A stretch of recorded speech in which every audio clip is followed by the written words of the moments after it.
이제 오늘 본문은 이겁니다. 다윗의 기도 중에 가장 어떻게 보면은 저는 그렇게 생각해요. 대표적인 기도다. 대표적인 기도다.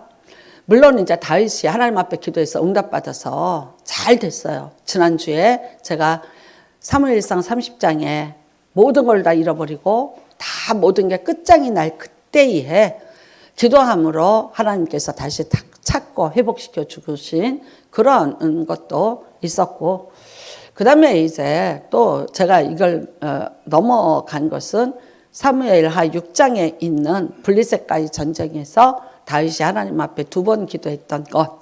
이거는 유튜브에 연합작전이라는 제목으로 제가 오살리 기도원에서 설교를 해놓은 게 유튜브가 있어요.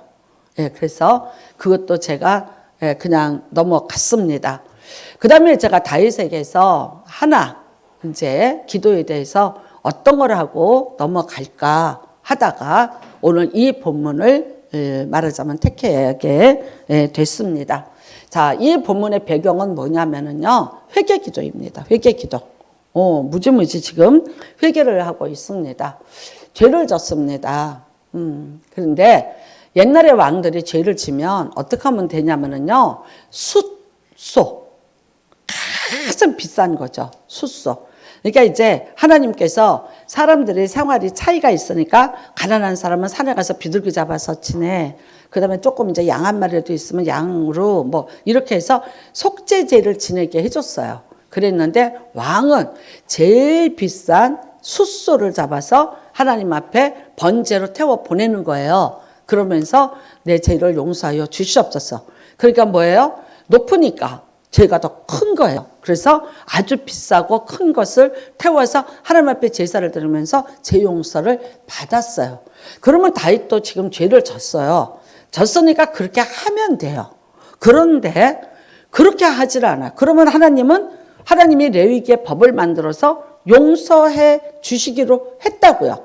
그 다윗이 잘 알아요. 아니까 그렇게 하면 돼요. 했는데 오늘 다윗이 이 시편을 보니까 그게 아닌 거예요. 그렇게 해서 넘어갈 죄도 아니고 또 그렇게 해서는 다윗도 죄를 다 용서받는다는 그런 어떤 자신감도 없었어요.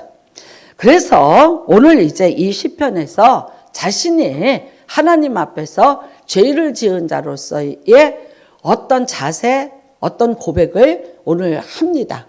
그런데 여러분, 하나님 앞에 죄를 졌으면 어떻게 되나? 벌 받아야지. 그래, 벌 받아야지. 맞아요. 다윗이 지은 죄로 벌 받습니다. 어떤 죄였을까요? 이 사건은 밧세바 사건입니다. 밧세바. 우리가 이제 사무엘하 12장으로 가면은 다윗이 조금 이제 나이 들어서 편안해졌을 때 밧세바라는 여자를 말하자면 간음을 하게 되죠. 근데 그 남편이 전쟁터에 있습니다. 근데 이 남편이 이제 와도 아내하고 동침을 안 해요. 전쟁 중이라고. 이렇게 충직한 남편을 뒀는데 부하 직원인데 다윗이 요압에게 이런 말을 합니다. 이제 저 남자를 전쟁에 가장 심한 그런 위험한 곳에 배치를 좀 해라 그래요. 그래서 분명히 써 있습니다. 저를 죽게 하라. 저를 우리아를 죽게 하라 그래. 그러니까 간접 살인 교사죄예요. 그랬는데 우리아를 요압이 그렇게 합니다. 압니다. 다윗이 이미 밧세바를 임신시킨 것을. 알아요. 그러니까 요압이 우리아를 가장 위험한 전선에다가 배치했습니다. 그런데 그날 우리아만 죽은 것이 아니라 몇 명의 병사들도 같이 죽었습니다. 그래서 이거를 이제 보고를 합니다. 다윗에게 죽었습니다. 보고를 했어요. 그랬더니 다윗이 양심의 가치에 하나도 없이 뭐라고 말을 하냐면 전쟁터에서는 사람이 죽는 것이 그냥 있을 수 있는 일반적인 일이라. 그래서 죽었구나라고 하고 거기에서 어떻게 해요? 끝. 이 사건에 대해서 더 이상 양심의 가책도 미안함도 없어. 그리고 새로 생긴 그 여자 밧세바를 궁 안으로 데리고 와서 정식적으로 살게 됩니다. 아무도 몰라요. 요압만 알고 있어요. 그렇지만 내가 요압한테 칼로 죽여라 이런 거 아니고, 말하자면 위험한 전쟁터에 갖다 놔라, 가장 위험한 곳에 갖다 놔라 했으니까 거기서 살고 죽는 것은 지팔직권이에요. 그러니까 굳이 내가 다 책임질 것은 아닌 거예요. 어떻게 보면은 굉장히 머리를 잘 썼고 교묘하게 간접살인을 교사를 한 거죠. 나는 지금 가끔 이런 생각해요. 이 사람을 데려다가 만약에 우리나라 지금 법정에다 세웠다고 한번 생각해 보세요. 자, 다윗을 법정에다 세웠어요. 무죄 판결 나올까요? 유죄 판결 나올까요? 유죄 나올까요? 무죄 나올까요? 내가 손 들어보라고 또 해봐? 예? 해봐? 손 들어봐. 유죄다. 아니, 우리나라 법정에 세웠어요. 우리나라 법정에. 이은자 권사님이 화딱 지나서 제일 먼저 유죄에다가 손 들었어. 유죄. 자, 우리나라 법정이에요. 지금 하나님 법정이 아닙니다. 우리나라 법정에다가 다윗을 세웠어요. 자, 유죄다. 둘. 정의가 살아있습니다. 무죄다. 무죄다. 제일 먼저 손든 분이 정혜성 안수 집사님이시고, 두 번째 소명숙 목사입니다. 무죄다. 무죄다. 무죄다. 증거 불충분. 증거 불충분으로 내가 볼 때는 우리나라에서는 이거 무죄입니다. 왜냐하면 증거가 없어요. 그러면 다윗이 요압한테 말했어. 나 안 했어. 끝이야. 왜? 녹음된 게 없어요. 녹음된 게. 문서로 준 것이 없어. 그러니까 다윗이 나는 안 했다 하면 끝이에요. 요압이 아닙니다. 분명히 나한테 했습니다. 근데 다윗이 나는 안 했습니다. 끝. 어쩌면 무죄가 될 거예요. 어쩌면. 근데 여러분, 하나님 앞에서는 이게 무죄냐 유죄였냐. 하나님 앞에서는 엄만무시한 유죄가 된 것입니다. 자, 맞아요. 우리나라 법정에다 세워놓으면 나는 분명히 무죄가 나올 줄로 알아요. 사람은요, 죄를 인정을 해라. 안 합니다. 안 합니다. 자, 제가 말씀드렸어요. 10계명, 10개의 계명입니다. 11번째 계명. 제가 여러분한테만 정말 특별하게 11번째 법을 제가 만들어서 여러분에게 가르쳐 드렸어요. 뭐 하지 마라? 들키지 마라. 들키지 마라. 제발 들키지 좀 말아라. 들키지 좀 않게 해요. 들키지 좀 않게. 왜 들켜? 들키지 마라.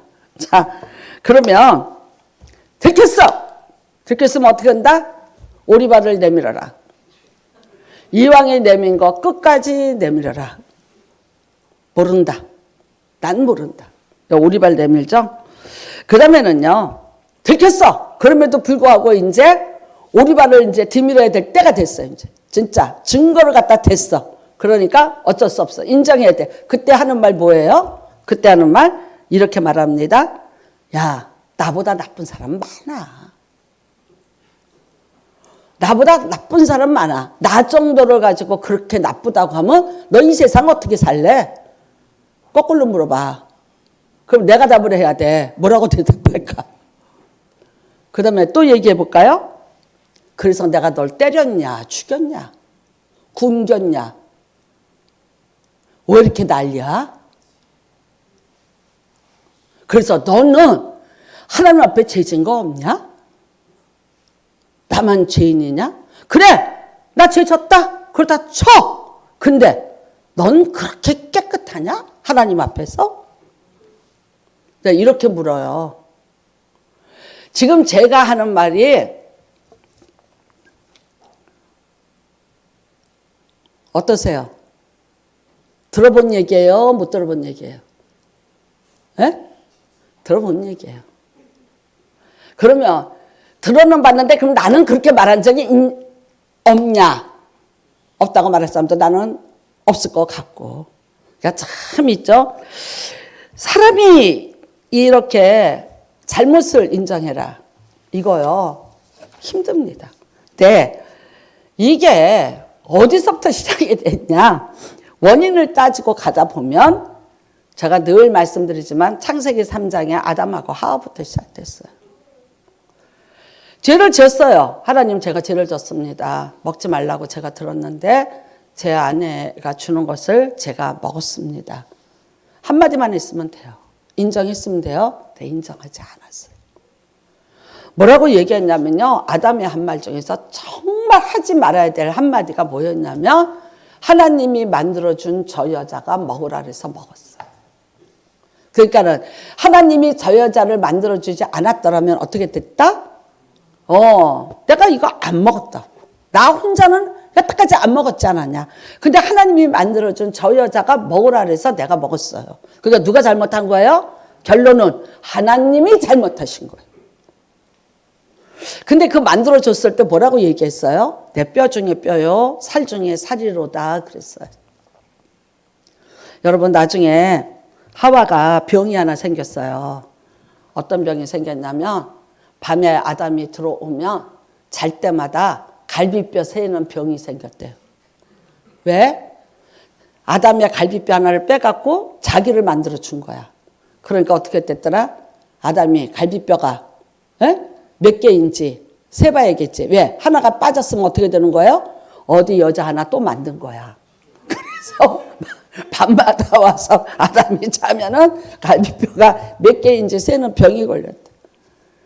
그 불목과 그 의심과 그 불화.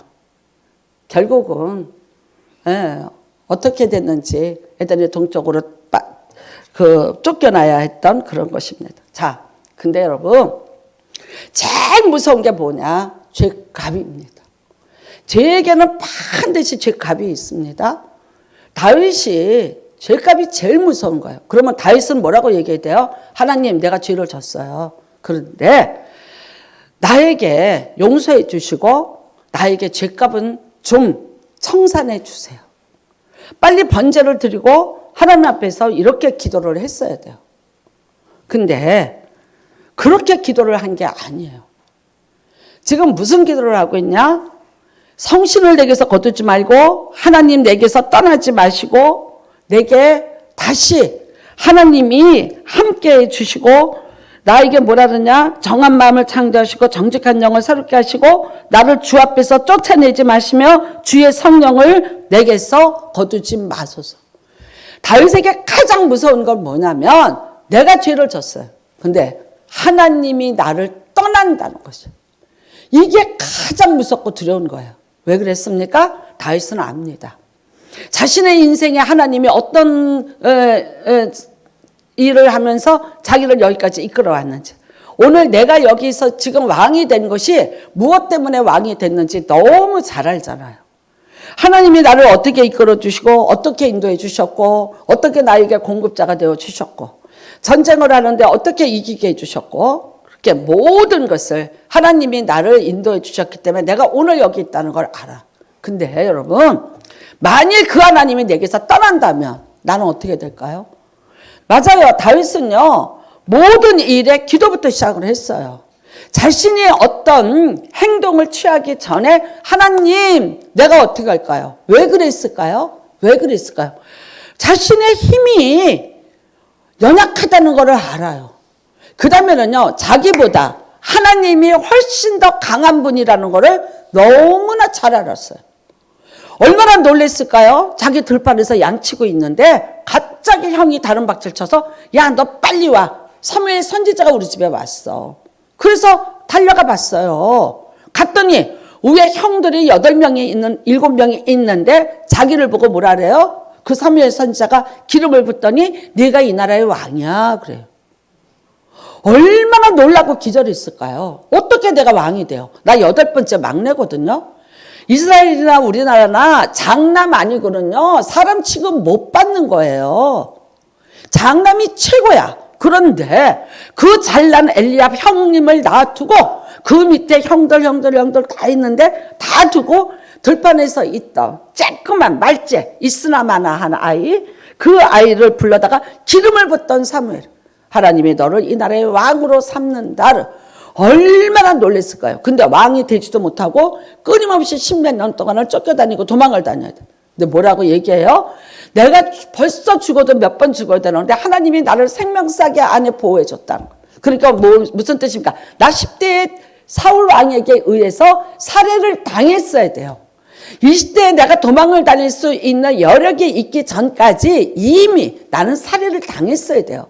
심지어요, 이거 타고 수금 타고 있는데 칼을 집어 던졌어요. 그런데 피해갖고 정말 0.1mm 차이로 죽지 않고 살아났을 거예요, 아마.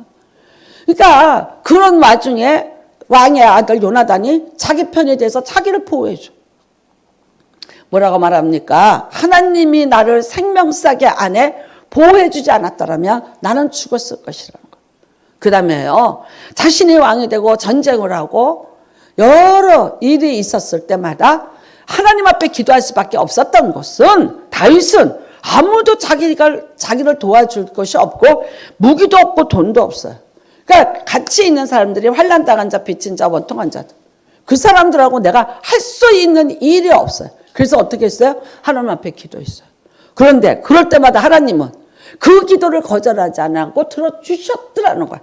근데 들어주셨는데 내가 생각한 것만큼, 내가 계획했던 것만큼이 아니라 어마무시한 하나님의 놀라운 은총이 내게 임하시더라는 거예요. 근데 여러분, 내가 범죄했어요. 가장 무서운 거는 뭡니까? 전쟁이 일어나거나 내가 무슨 벌을 받거나. 여러분, 물론 벌 받았습니다. 밧세바 사이에서 만들었던 그 아이 죽습니다. 다윗이 일주일 동안은 금식하고 기도를 했지만 하나님이 그 기도 거절하고 결국 그 아이는 죽습니다. 슬픔을 맛봤습니다. 죄의 벌도 받았습니다. 하지만 그걸로 끝이 아닌 거예요. 아, 내가 이제 벌 받았어. 뭐 하나님도 나한테 벌 줄 거 줬어. 나 이걸로 끝이야.가 아닌 거예요. 다윗에게 가장 무서운 거는 뭐냐면은요, 내가 일주일을 기도하고 금식을 했는데도 불구하고 하나님이 내 기도를 거절하고 그 아이를 데려가는 거예요. 그렇다면 앞으로 내가 하나님과의 관계가 이렇게 멀어져서 내가 무엇이든지 하나님 앞에 구할 때 하나님이 다 이렇게 거절하시고 응답하지 않는다면, 그렇다면 나 개인의 문제일까요? 나 한 사람의 살고 죽음의 문제일까요? 아닙니다. 여러분, 제일 무서운 게 뭐냐? 외부에서 전쟁이 쳐들어오는 거예요. 결국은 나라가 흔들리게 된다는 거예요. 이게 가장 무서운 거예요. 하나님의 여러분, 나를 떠난다. 내가 정말 죄를 졌다. 가장 무서운 게 뭐냐? 벌을 받는 게 무서운 게 아니라 하나님이 나를 아주 버려서 하나님과 나하고의 관계가 단절이 되는 이것이 가장 무섭다. 그래서 다윗은 오늘 말합니다. 기도합니다. 나의 죄악을 돌이키시고 내 모든 죄악 지워주소서. 지워주소서. 하나님이여, 내 속에 정한 마음을 창조하시고 내 안에 정직한 영을 새롭게 하소서. 그리고 다시 나를 주 앞에서 쫓아내지 마시고 주의 성령을 내게서 거두지 마소서. 제일 무서운 거, 하나님이 나를 떠나는 거. 하나님과의 관계 단절이 참 무서운 거예요. 여러분, 맞습니다. 사람은 죄를 질 수밖에 없습니다. 약합니다. 우리의 체질은 그냥 어쩔 수 없이 또 죄를 짓고 또 죄를 짓습니다. 그런데 이렇게 죄를 지어서 정말 우리가 그러면 죄 질 때마다 하나님이 떠나시고 하나님이 진노하시고 징계하시고 이거를 반복하고 사느냐? 아니라는 거예요. 그렇게 되기 전에 해야 될 일이 뭘까요? 회개입니다. 회개. 하나님 앞에 빨리 돌아오는 거예요. 하나님, 그러다면 인정하는 거예요. 내가 잘못했다. 내가 참 잘못했다. 나는 이제 부부 사이에도 그래요. 잘못했어요. 근데 내가 잘못했다. 그 인정하는 거. 그게 그렇게 어렵고 힘들어요. 자, 실수할 수 있어요. 근데 잘못했다. 여러분, 그것을 잘못했다고 내가 인정을 하고 잘못을 내가 정말 가슴 아프게 생각하고 그것을 내가 미안하게 생각해. 그러면 어떻게 해요? 내가 10번 죄 지을 거를 5번으로 줄일 수가 있다는 거예요. 근데 만일 제가 아까 말한 것처럼 또 예를 들어서 오리발이나 내민다든지 나보다 나쁜 사람 많다고 떠넘기다든지 내가 너를 때렸냐 죽였냐 굶겼냐 그만한 일로 그 다음에 또 이래요. 뭘 지나간 걸 갖고 또 얘기해. 뭐 이런 식이야. 그러니까 이렇게 되면요. 참 여러분 상처받은 사람은요. 첫 번째는 바늘 끝으로 찌르는데 나중에는 뭐로 찌르는 것 같으세요? 속못으로 찌르는 것 같아.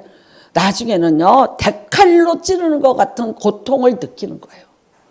똑같아요. 우리 하나님도 똑같아요.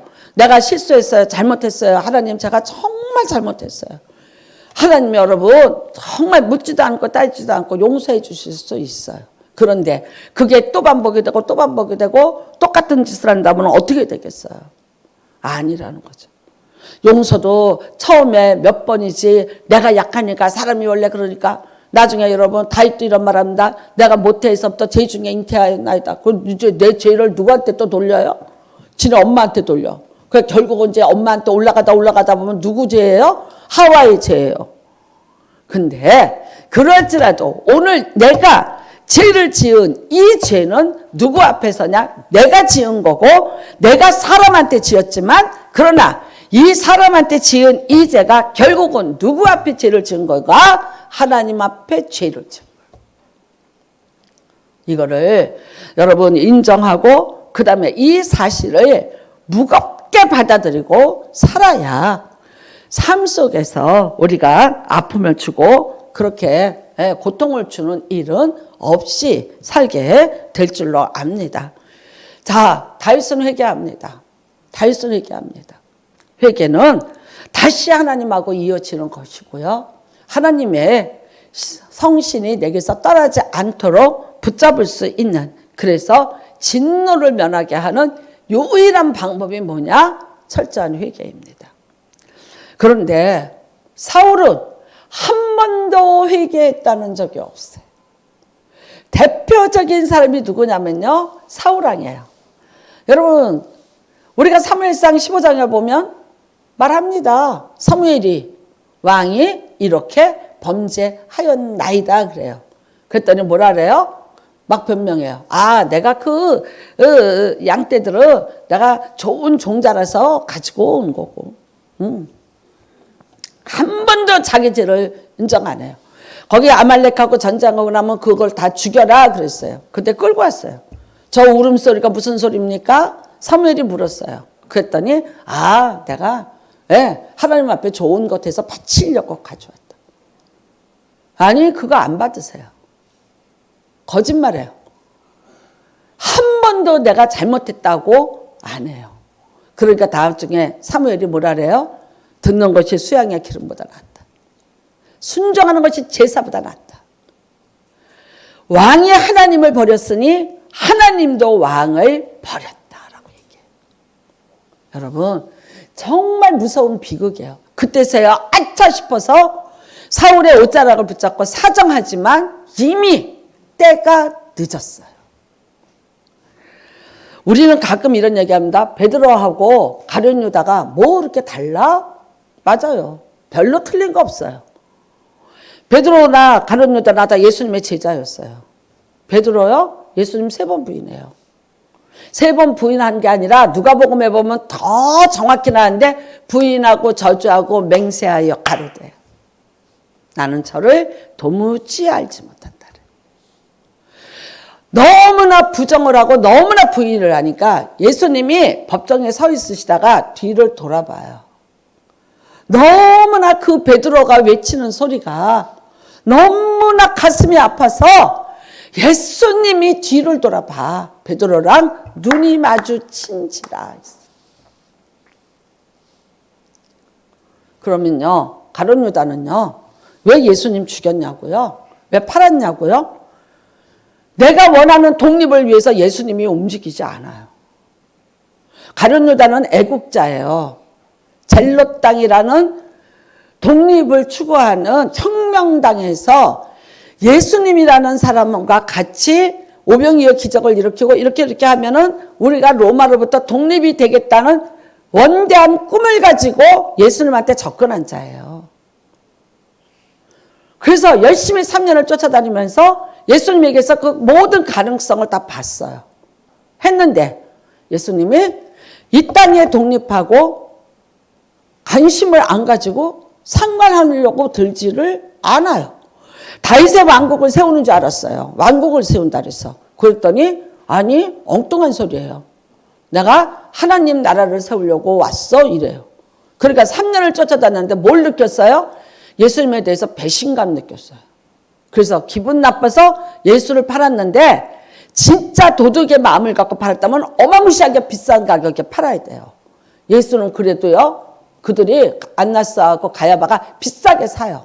하는데 은 30밖에 안 받았어요. 무슨 뜻이에요? 몸종값으로 파는 거예요. 몸종값으로. 그러니까 예수를 어떻게 봤냐면 혁명을 거부하는 너는 몸종 같은 인간이야. 내가 차라리 너를 그렇게 파는 거예요. 여러분 질적으로 어떻게 보면요. 예수님은 가룟 유다는 경계하고 있었어요. 이미. 그런데 베드로는요. 너무 사랑했어요. 너무 사랑했어요. 어떤 사람의 배신이 나에게 더 아픔이 됐을까요? 내가 사랑한 것만큼 아픈 거예요. 베드로의 그 배신이 너무나 마음 아프니까 예수님이 뒤를 돌아보신 거예요. 그러면요. 누구 죄가 더 커요? 어떤 사람 죄가 더 클까요? 근데 누구 죄가 크냐고 우리가 따질 것이 없어요. 결국은 두 사람 중에 한 사람은 살아남고 한 사람은 죽어요. 한 사람은 택함을 받았는데 한 사람은 버림을 받았어요. 그것이 무엇 때문이었을까요? 베드로는 나가서 통곡하며 울었더라. 회개했습니다. 회개했습니다. 그래서 여러분 유럽의 성당이라든가 유럽의 큰 집에는 항상 지붕에 피레침같이 있는 게 뭐예요? 닭이에요. 닭. 수탉. 왜요? 수탉이 울기 전에 네가 나를 3번 부인하리라. 예수를 3번 부인하고 나갔더니 수탉이 울어요. 그러니까 그 수탉이 무슨 뜻이에요? 베드로로 하여금 죄를 지었다는 것을 깨닫게 해준 것이 수탉이에요. 그래서 여러분 유럽의 모든 성당에 교회는 다 수탉이 지붕 위에 달려 있어요. 그 다음에 가정집에도 그 다음에 집집마다 수탉으로 만든 도자기들이 거의 한 마리씩 식탁 위에 있습니다. 뭔지 아세요? 내 죄를 깨닫자는 거예요. 내 죄를 깨닫자. 근데 우리나라에서는 옛날에 오리는 갖다 놓고 기러기는 갖다 놔도 수탉은 절대 집안에다가 모양을 못 넣게 했어요. 왠지 아세요? 둘이 쪼아댄다고. 그러니까 막 쪼아대면서 부부가 싸움한다고. 기러기는 바라보고 서로 도와주는 거라고. 예, 집에다가 한 쌍을 뒀는데 닭은 두지 마라 그랬어요. 쪼아 서로가 막 네가 잘했니 내가 잘했니 네가 잘했니 내가 잘했니 그러니까 두지 마라 그랬어요. 근데 유럽은 기독교 신앙이에요. 근간이. 그러니까 죄를 깨닫게 하는 거다 해서 두었습니다. 자, 여러분 맞습니다. 죄 짓습니다. 그런데 자, 이사야서 57장 15절입니다. 말씀 좀 펴주세요.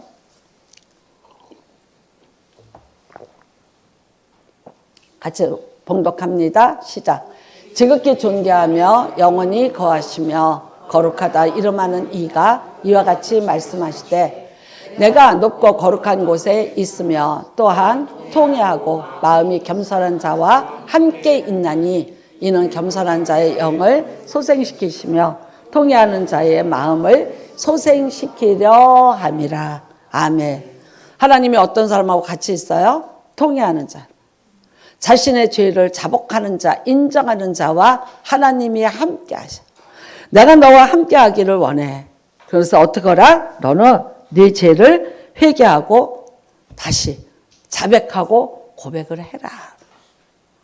그 다음에 했어요. 했는데 이제 그 다음에 또 중요한 구절이 하나 있습니다. 베드로후장 2장 22절입니다. 말씀 좀 펴주세요. 자, 같이 봉독합니다. 시작. 참된 속담에 이르기를 개가 그 토였던 것에 돌아가고 돼지가 씻었다가 더러운 구덩이에 도로 누웠다 하는 말이 그들에게 응하였도다. 무슨 말이에요? 개가 그 토였던 것에 돌아갔어. 돼지가 깨끗이 씻겨놨더니 그 더러운 똥 속으로 또 들어가서 뒹굴러요. 죄를 반복하는 거예요. 죄를 반복하는 거. 다 토해냈어요. 하나님, 내가 이 더러운 죄를 내가 이런 죄를 졌습니다. 이런 죄를 졌습니다. 다 토해냈어요. 그러면은 다시는 가서 그거를 먹지 말아야 돼요. 근데 어떻게 해요? 새까맣게 잊어버리고 또 가서 지가 토해놓은 죄를 또 치르는 것이 마치 너는 개야. 너는 개야. 똑같은 짓을 하고 있는 네가 개야. 그래서 어떻게 한다? 잠깐은 뉘우치고 잠깐은 깨달았지만 똑같이 가서 그 죄를 이기지 못하고 또 죄를 짓고 있는 너는 개야. 그 뜻이에요.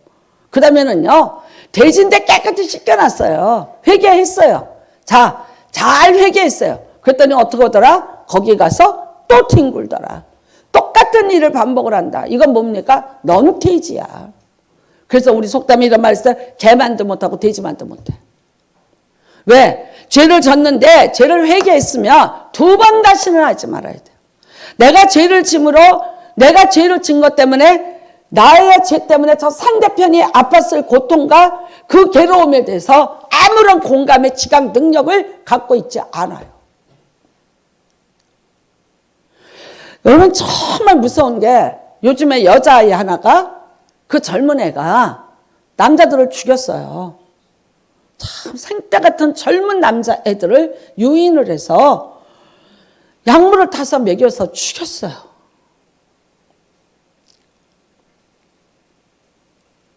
검사 들어갔죠? 사이코패스예요. 사이코패스의 첫 번째 특징이 뭔지 아세요? 상대편에 대해서 내가 죄를 졌는데 저 상대가 어떤 고통을 느꼈을까에 대한 공감 능력이 제로예요. 내가 지금 하고 있는 행동이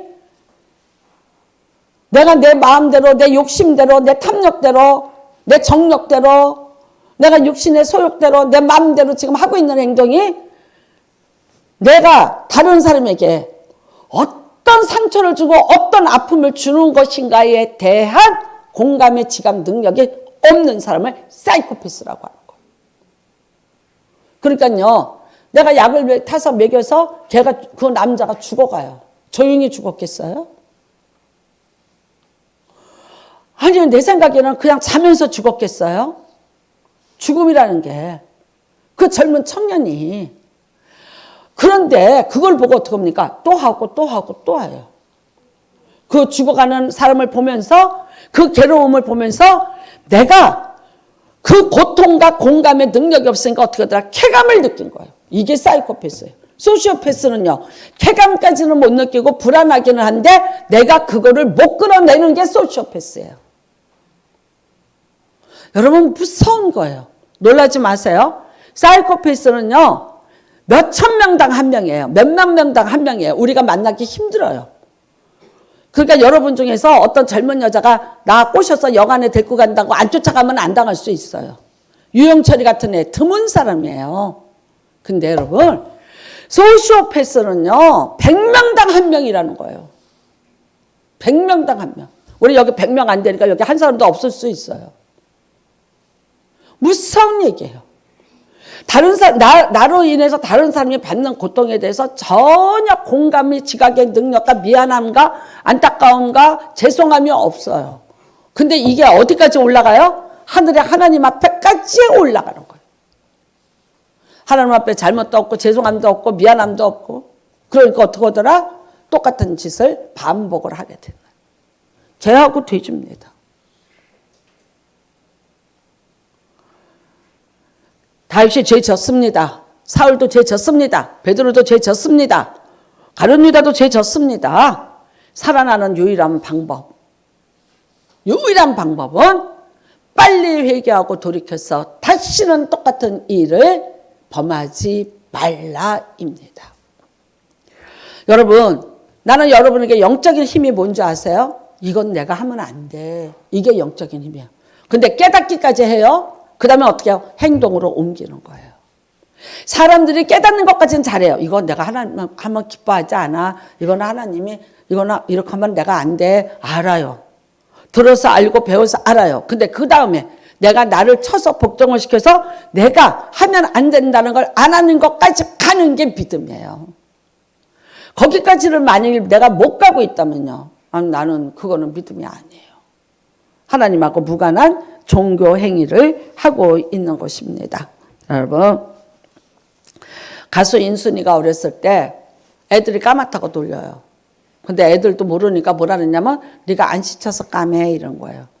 그래서 내과에 가서 혼자서 돌멩이를 가지고 자기가 씻었다는 거예요. 수세미를 가지고 자기가 막 흰 살이 나올 때까지 이 까만 때가 벗겨지고 흰 살이 나오라고 계속해서 돌멩이로 닦았더니 살이 나오는 게 아니라 피가 나오더라는 거예요. 그래서 엄마한테 갔어요. 엄마가 보니까 여기 애가 살까지 다 까진 거야. 그래서 얘기를 한 거예요. 인순이가 엄마 내가 애들이 하도 놀려서 내가 흰살 나오라고 뺏기다가 이렇게 됐다.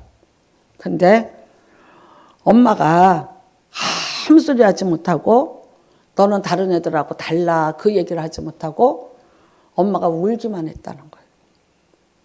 근데 이제 나중에 좀 더 커서 알았대요.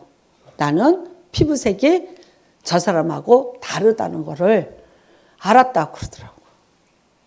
어린 게 내과에 앉아서 아이들이 놀리니까 시친 거예요. 시쳐도 자기에게서 나오는 거는 차라리 피가 나오고 아픔이 있지 하얗게 하지 못하더라고요. 여러분, 나는 오늘 정말 우리의 허물과 죄를 사해 주시는 예수님의 사랑을 여러분이 다시 한번 깨닫는 은혜가 임하시길 바랍니다. 오늘 고난이 있고 오늘 아픔이 있을지라도 내가 받은 가장 큰 축복은 뭐냐? 내 모든 죄를 용서해 주신 예수 그리스도의 은혜가 있다는 것을 절대 다시 잊지 마시기를 주님의 이름으로 축복합니다. 여러분, 나는 죄가 없어. 나 잘못한 거 없어. 맞아. 그렇게 하고 어떻게 해서 내가 넘어가 보려고 그 다음에 내가 그렇게 변명을 하려고 했는지 몰라요. 근데 누구는 알고 계세요? 하나님은 알고 계세요. 다윗은 이 모든 일을 요압과 했습니다. 그렇기 때문에 하나님은 모르시고 사람은 모르고 내가 이거 은밀하게 한 죄야 했는데 누구는 알고 계셨어요? 하나님은 다 알고 계셨어요. 그래서 하나님이 이런 말씀하셔요. 여호와 보시기에 이 일이 악한지라. 여호와 보시기에. 여러분과 제가 인생 살면서 속일 수 있어요. 거짓말할 수 있어요. 넘어갈 수 있어요. 그러나 하나님은 속일 수가 없어요. 분명히 말합니다. 우리를 하나님 보좌 죽으면은 백보자 심판대에 다 서야 됩니다. 그 이집트에는요, 바로들이 참 착했대요. 파라오들이. 왜 그러냐면 딱 죽었어요. 죽으면 신 앞에 가는 거예요. 갔는데 저울이 있어. 저울에다가 이 파라오의 심장을 올려놓는 거예요. 그 다음에 이 심장이 말하자면 여기에 새인가 뭐가 있어요. 근데 이거보다 이 심장이 가벼우면 사는데 무거우면 죽는다 그런 거죠. 왜? 말하자면 그들이 말하는 환생을 못한다는 거예요. 근데 그게 심장이 그러려면 어떻게 되냐? 착하고 선한 일을 많이 해야 된다. 그래서 그 이집트의 파라오들은 굉장히 사후 세계를 믿고 살았기 때문에 선하게 살았대요. 그 다음에 파라오들은 태어나면 바로 준비한 게 피라밋이랍니다. 왜? 언제 죽을지 모르니까. 그래서 인생이라는 게 태어나서 살면서 결국은 뭐를 향해서 가냐? 죽음을 향해서 간다. 근데 그 죽음에서 제일 무서운 게 뭐냐? 심판이다. 근데 우리는 여러분 하나님 앞에 백보자 심판 앞에 서야 돼요. 근데 그때 우리의 모든 행위가 다 드러날 거예요. 네, 여러분 그 드러나서 정말 내가 지옥으로 떨어지기 전에 저나 여러분이나 이 땅에서 살아서 호흡이 있을 때 당장 해야 될 건 뭔지 아세요? 내 모든 허물과 죄에 대한 회개입니다. 그 다음에는요, 내가 그 죄를 지음으로 나 때문에 상처를 받고 고통을 받은 자들이 있어요. 용서를 진심으로 구하시는 은혜가 임하시길 바랍니다. 뭐 이렇게 말합니다. 다 지나간 일인데 뭘. 아니요. 다 지나갔지만 본인은 지나갔다고 믿고 싶지만 상처를 받은 사람의 입장에서는 지나가지 않은 거예요. 세월이 지나갈수록 그 상처에 나이테가 쌓이고 더 굳어지면서 더 큰 아픔이 돼서 짓누르고 있을 수 있어요. 그래서 그거를 빨리 여러분 이 땅에서 풀어내시는 은혜가 임하시기를 주님의 이름으로 축복합니다. 그래야지 우리가 어떻게 해요? 통회하고 또 겸손하게 통회하는 자의 마음을 하나님이 소생시켜서 그 높고 거룩한 곳으로 우리를 인도해 주실 것을 믿으시기 바랍니다.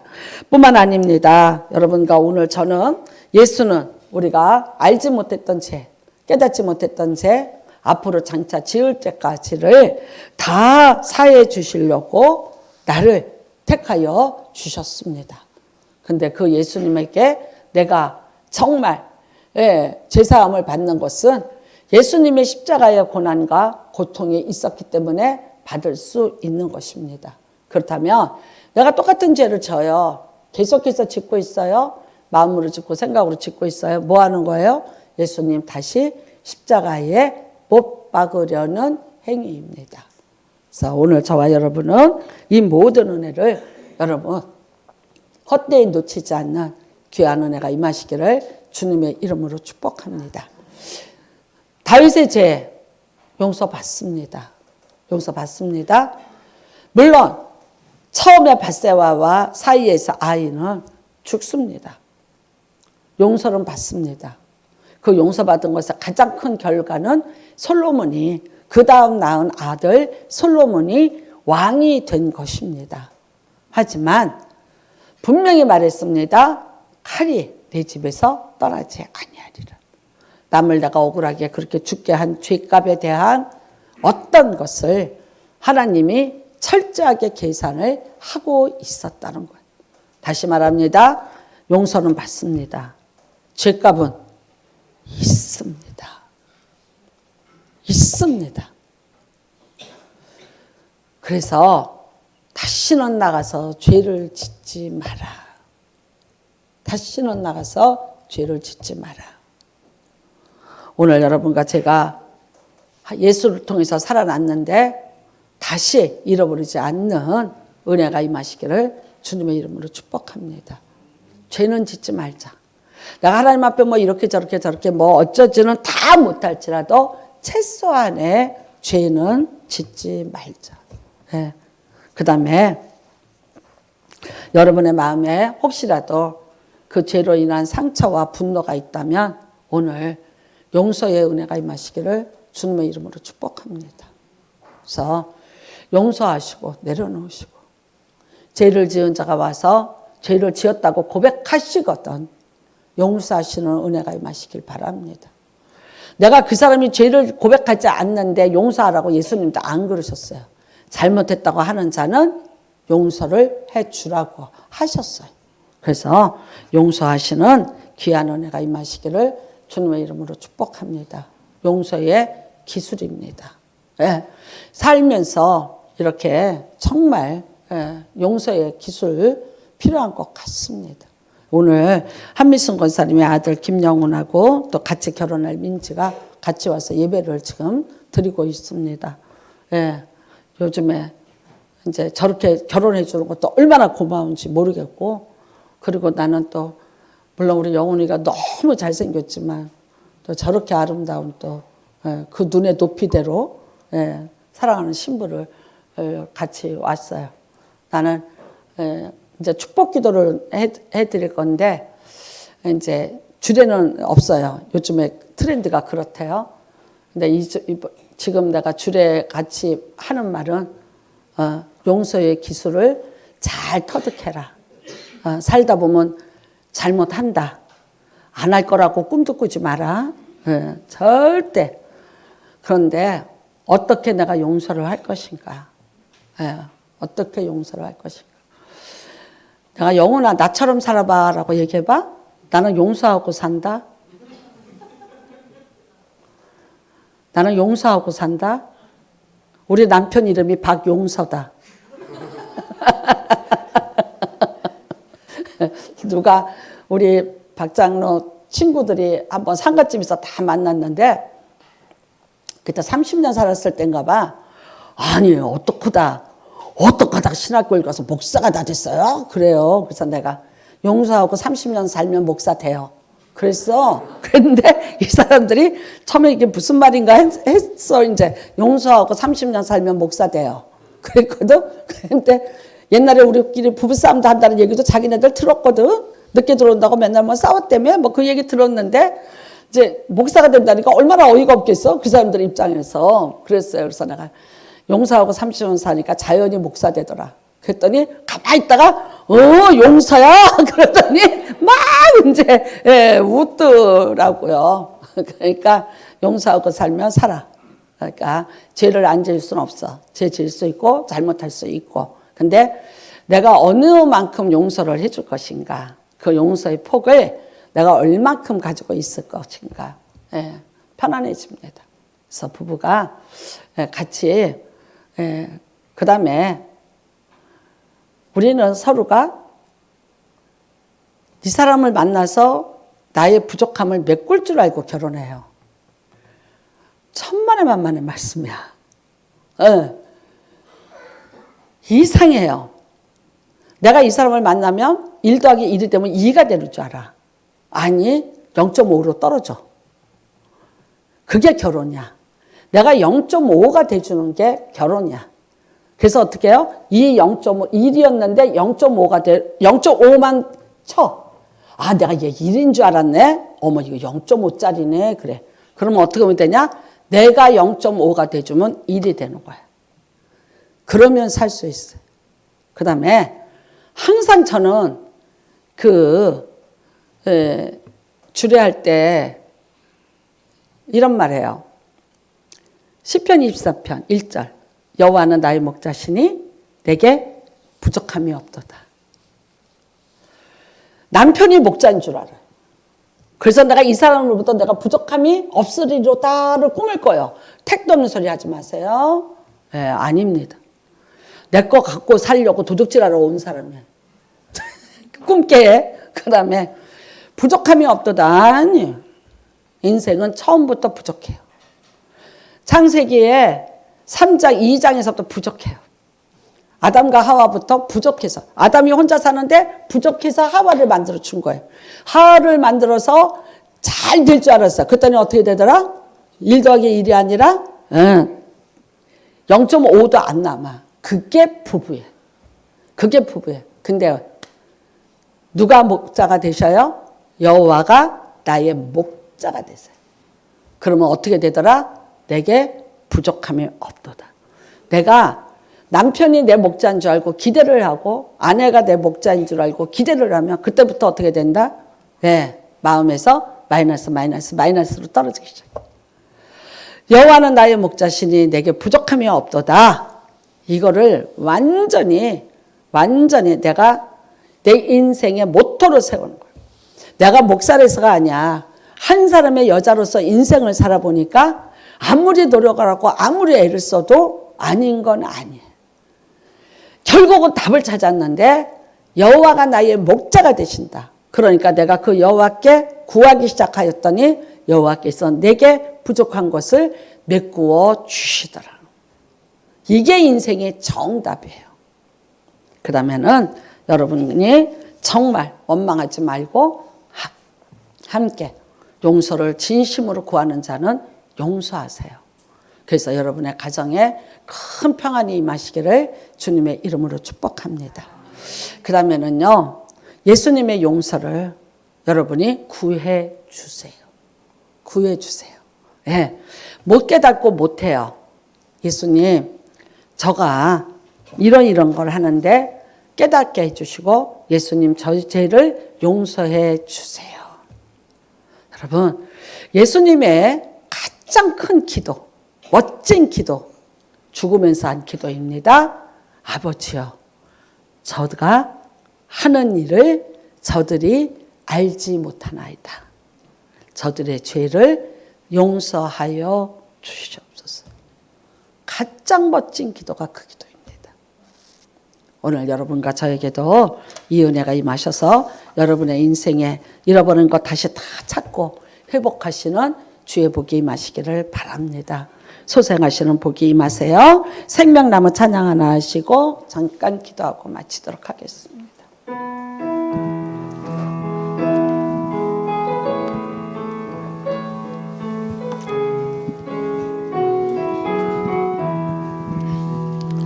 갈보리 언덕에 주님의 십자가 그 피로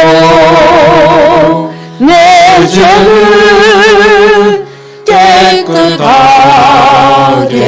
씻었네.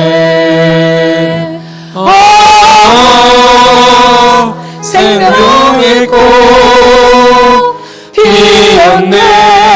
열매 맺었네. 나는 다시 태어났네.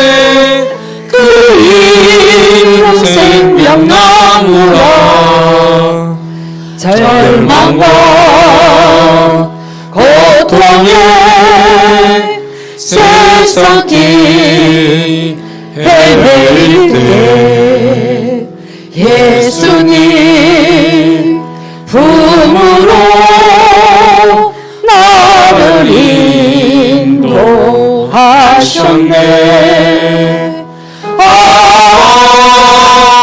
생명의 꽃 피었네. 열매 맺었네. 나는 다시 태어났네. 그 이름 생명나무라. 지나온 인생길 부러움 뿐이지만 주님의 은혜로 감사 많이 넘치네. 생명의 꽃 피었네. 열매 맺었네. 나는 다시 태어났네. 그 이름 생명나무라. 아멘, 아멘, 아멘. 네, 예수로 인해서 우리는 모든 죄와 허물을 용서받았습니다. 다시는 죄를 짓지 마라. 하나님 앞에 오늘 우리 기도합니다. 하나님, 우리 모든 허물과 죄를 다 사하여 주시고 내게서 주의 성신을 거두지 마시고 내게 정직한 영을 주시고 정한 마음을 주시고 나와 동행하여 주시옵소서. 함께 기도합니다. 이 모든 것을 예수님께서 다 이뤄놓으셨습니다. 여러분을 믿고 구하면 여러분 것이 되는 줄로 믿습니다. 그리고 이 시간에 우리 잠깐 기도합니다. 또 우리가 물론 예식장에 가지만 오늘 영훈이와 민지를 위해서 하나님, 저들의 삶이 하나님 앞에 있게 하시고 하나님이 주시는 약속의 복을 다 받게 하시고 한민순 권사님 새벽마다 와서 하나님 앞에 부르짖은 그 기도, 저 자녀들을 위해서 기도한 모든 기도, 저 부부들에게 그때로 남김없이 갑절로 이루어 주시옵소서. 주를 청하시고 기도합니다. 주여, 하나님 아버지 감사합니다. 하나님 아버지 감사합니다.